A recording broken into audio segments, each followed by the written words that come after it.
Hello everyone, welcome back to my channel. तो आज की इस वीडियो में हम बात करेंगे काफ़ी important chapter shirts and indices, जिससे बैंकिंग एग्जाम्स में सिंप्लीफिकेशन के काफ़ी इजी क्वेश्चंस और एसएससी और रेलवे के एग्जाम्स में काफ़ी अच्छे लेवल के क्वेश्चन आते हैं।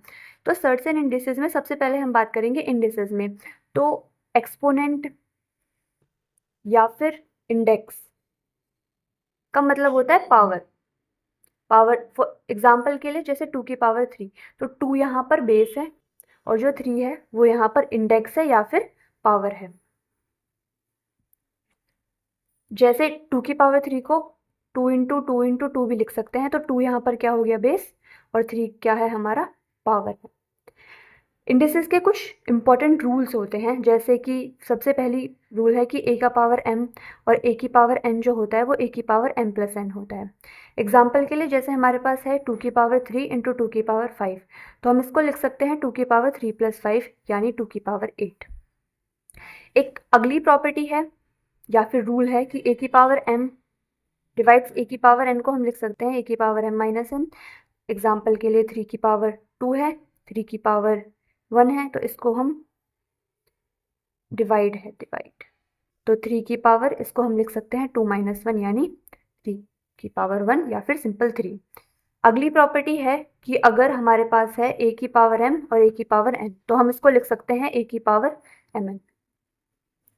एक और रूल है कि जो a की पावर 0 है ना, 1 क्या होता है, जहाँ पर a doesn't is equal to 0। अब a की पावर 0 1 कैसा हुआ, तो जैसे हमारे पास a अपॉन a है, तो इस रूल से हम इसको लिख सकते हैं a की पावर 1 माइनस 1, ये हो जाएगा a की पावर 0।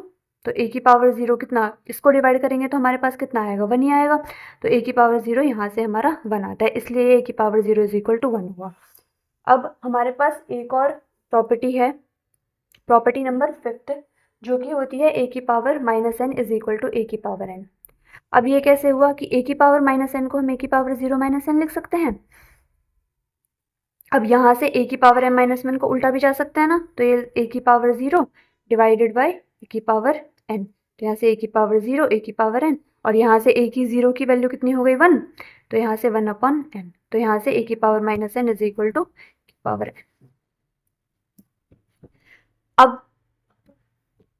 अब चलते हैं सर्ड्स की तरफ। तो सर्ड्स का मतलब क्या है, रूट, कोई भी चीज़ रूट में हो, या फिर जो नंबर जिनको हम रेशनल के फॉर्म में लिख नहीं सकते, जैसे √2 हो गया, √3 हो गया, √5 हो गया, तो ये सब क्या है, ये सिंपल सर्ड्स हैं, सिंपल सर्ड्स हैं। और कॉम्प्लिकेटेड सर्ड्स भी होते हैं। कॉम्प्लिकेटेड सर्ड्स कौन से हो गए, जैसे √3 प्लस √5 हो गया, तो ये क्या है, कॉम्प्लिकेटेड सर्ड्स हैं। तो सर्ड्स के भी कुछ प्रॉपर्टीज़ या फिर रूल्स हैं, जैसे हमारे पास √a √b लिखा हो तो हम इसको √a भी लिख सकते हैं पूरे में, या फिर हमारे पास अगर √a डिवाइडेड बाय √b है तो हम इसको √a/b लिख सकते हैं। जैसे हमारे पास है, हमने देखा सर्ड्स और इंडिसेस के बारे में। अब हम देखते हैं सर्ड्स और इंडिसेस के बीच क्या कनेक्शन है। तो हम सर्ड्स को इंडिसेस के फॉर्म में लिख सकते हैं। जैसे हमारे पास √a है, तो हम इसको a की पावर 1/2 लिख सकते हैं। तो ये क्या है, ये हमारा सर्ड्स है और ये हमारा बेस हो गया और ये हमारा पावर हो गया।